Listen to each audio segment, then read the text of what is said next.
As you choose the direction of your thought, you choose the direction of your vibration. Now, that's what deliberate creating is. Let's say, every day of my life, I've been having experiences that made me shout what I preferred. And I am a worthy being that Source adores. And Source has heard my every utterance, and all I have to do is find thoughts that leave me in a place of non-resistance, and all things that I consider to be good flow into my experience. If the struggle and hard work feels like the better approach, then go after it. If relaxing and allowing the well-being that is natural to you does not feel like you are deserving it enough, then struggle more and hold it off longer. But if we were standing in your physical shoes, we would begin to acknowledge today that any sort of struggle is off my path, and any sort of pleasure is on my path, and anything that feels like well-being is, and anything that feels like hardship is, and anything that feels like criticism is my resistance, and anything that feels like blame is my resistance, and anything that feels like love is my allowing. Your emotional guidance system has been with you in every moment to help you know that you are an extension of Source energy and that life is supposed to be good. We make so much of all of this as we try to compare this thought with this thought and this action with this action. And we say, oh, there's huge variety to please you. In other words, look at something like art and try to decide what art is best.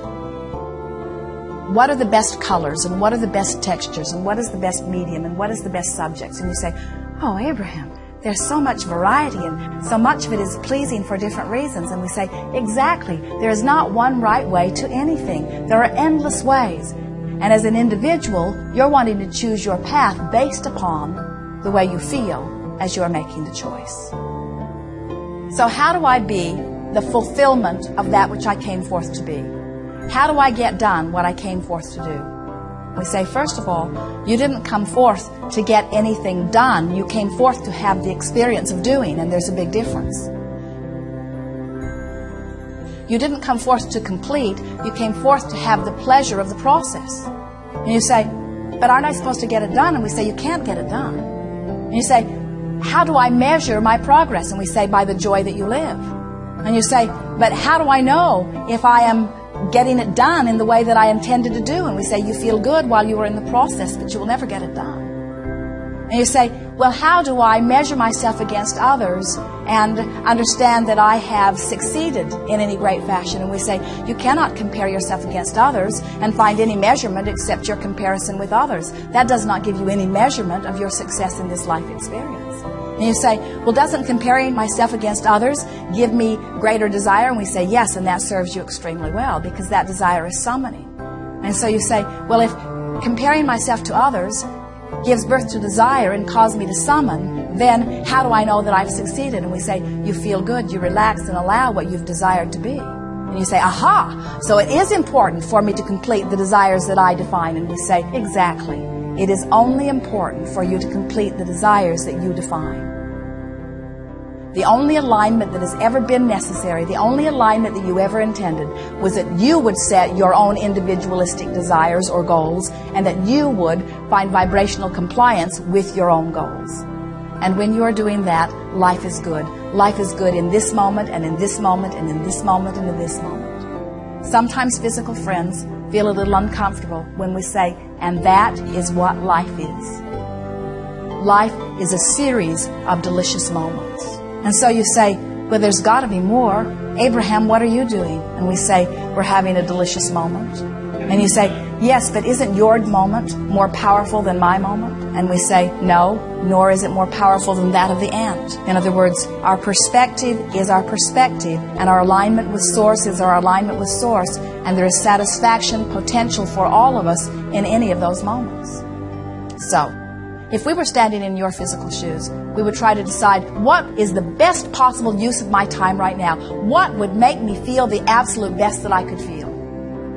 And in time, you will be inspired to the synchronicity of that in a way that will absolutely amaze you. You'll get an impulse to take a walk just at the time that you'll run into somebody that has a piece of information that you've been looking for. And as you have the conversation, you'll be filled with exhilaration. And you will feel like you've just had the best walk of your life. Or you will feel the impulse to call someone, and it will be just at the moment when they were waiting for you, and the timing is just exactly perfect. When you get an impulse to buy some stock or to sell some stock or to call for a job interview or to do anything in your experience, you will find your timing so right on, provided you have tended to yourself in a way that you are gravitating toward what feels good rather than trying to motivate yourself in your fear of what might feel bad. You have so many core beliefs. We would like to express some of those core beliefs to you, if you don't mind.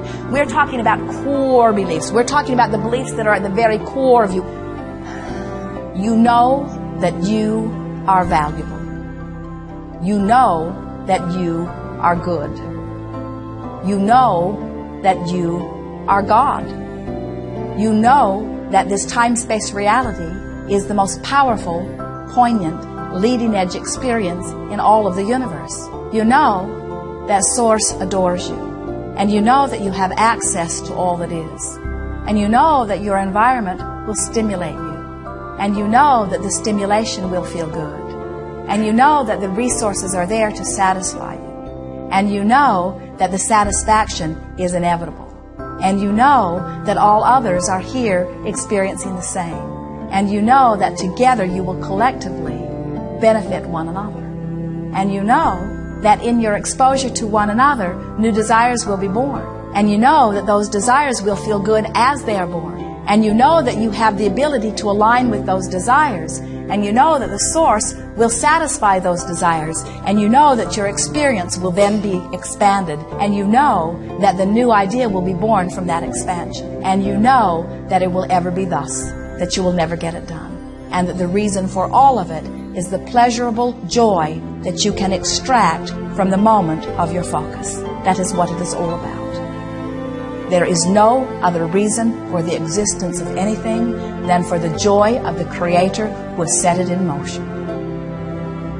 This art of allowing is about you finally allowing yourself the satisfaction that that which you call God, which is the creative center of that which is you, is all about. When you begin to relax and appreciate yourself more, the true core belief will begin to come forth. And those other things you've picked up along your physical trail that have very little to do with who you are become a non-issue. We have enjoyed this interaction immensely.